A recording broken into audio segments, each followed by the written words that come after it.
না এমআরপি এটা আমরা বাইরের প্রোডাক্ট না? 250 টাকা।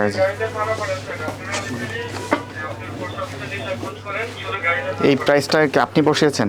এই যে বারকোডটা বসানো হয়েছে। তো আপনি বসিয়েছেন কিভাবে? নাম কি আপনাদের প্রতিষ্ঠানের? Daniel mart. Daniel mart. আপনার ইম্পোর্টার, জি প্রস্তুতকারক? জি না, তাহলে আপনারা দাম বসালেন কি করে?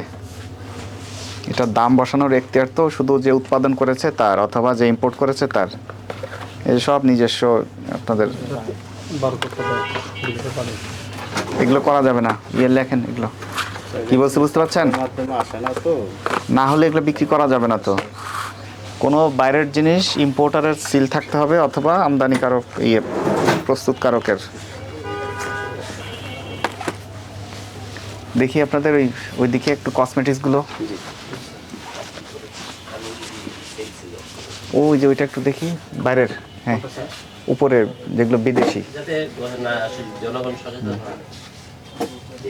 দেখা যাচ্ছে ইম্পোর্টারের তথ্য আছে। হ্যাঁ, এটা ঠিক আছে। যে কোনো জিনিসই বাইরের হইলে অবশ্যই ইম্পোর্টারের সিল রাখবেন আপনারা। এই যে এটাতে, এই যে এটাতে আছে, দেখছেন এটাতে আছে। 100% চেষ্টা করি কোম্পানির কাছ থেকে নেওয়া যায়। কিছু প্রোডাক্ট ওই যে ওগুলো তো দেখলাম নাই।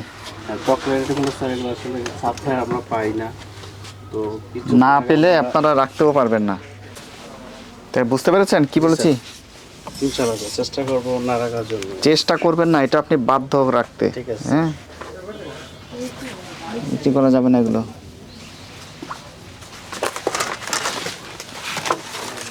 কতদিন আপনার প্রতিষ্ঠানের বয়স? স্যার 2 বছর হয়েছে। তাইলে আপনারা এগুলো তো জানেন, এগুলো জেনে শুনে কেন করছেন?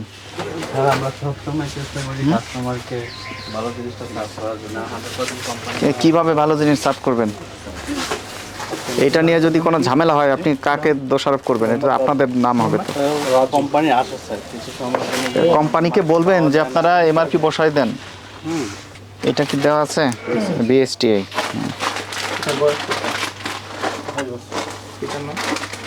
এই যেগুলো সব একটারও নাই।